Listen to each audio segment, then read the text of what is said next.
Thank you. Sabah Berikan!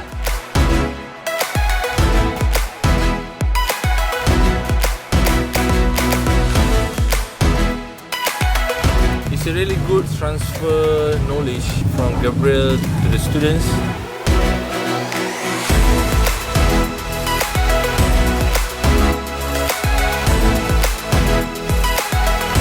Today we'll just outline all the shapes.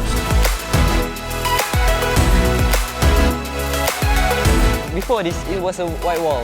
We worked really hard, and we did. I think that's amazing. Good, thank you guys.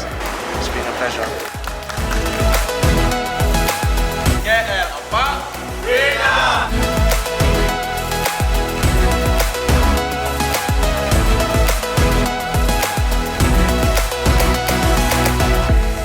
Will be continue tomorrow.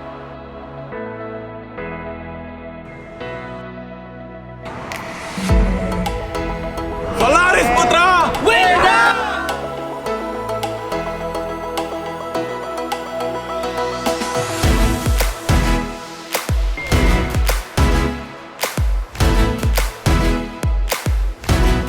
Apa yang saya pelajari daripada projek ini dapat saya implikasikan untuk masa akan datang.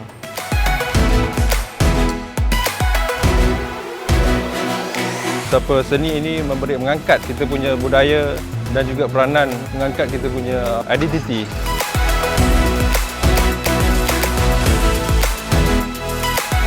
PETRONAS Melaka! Berikan!